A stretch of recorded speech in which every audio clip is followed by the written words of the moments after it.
जी पीछे जी। मुझे 15 साल हो गए जी बुला आपकी। लीजिए उनको, बुला लीजिए। जी 15 साल हो गए जी आपकी कथा देखता हूँ अच्छा। जी। और जी 2 साल हो गए मैं यहाँ आने के बारे में सोच रहा जी। बस कभी किसी से पूछो जी, मैं पढ़ा लिखा तो हूँ नहीं जी, मुझे ट्रेन का नहीं पता था जी।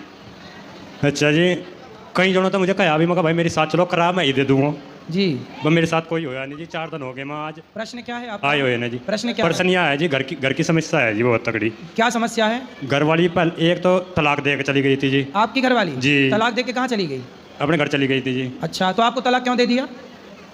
चली गई थी जी, बस वह जाती रहती जी, वैसे माड़ी माड़ी झगड़े में जी अपने आप ही चली जाती जी अपने घर। तो झगड़ा होता है, चली गई घर पर, हाँ जी। तलाक दे के काहे चली गई? अपने घर चली गई जी। तो तलाक क्यों दे दिया आपको? दे दिया जी, बस समय। तो आपने ले भी लिया? हाँ जी। तो आप लेते ना, वो देती रहती, आप ना लेते? क्या करें जी, 2-3 साल अपने घर ही बैठी रही और वह अपने आप ही चली गई दूसरे का। अरे चली गई, आ जाती, तुम लिए क्यों तलाक? गुरुजी अपने आप ही चली गई दूसरे का। दूसरे के साथ? हाँ जी, वो करने से पहले, तलाक देने से पहले। तो किसके साथ चली गई? वह और दूसरे का चली गई जी। कौन था वो दूसरा? मन का था जी, पास का ही जी, उनके गांव के पास का ही। तो कितनी उम्र में भाग गई? वह कम से कम 8-9 साल हो लिए जी। अरे जब भागी तब उनकी उम्र क्या थी? उनकी उम्र ऐसी होगी जी 30-35 साल की जी। और आपकी क्या है? मेरी भी 40 साल की होगी जी। 40? जी। बच्चे हुए? बच्चा फिर दूसरी आ गई जी। आपकी? जी।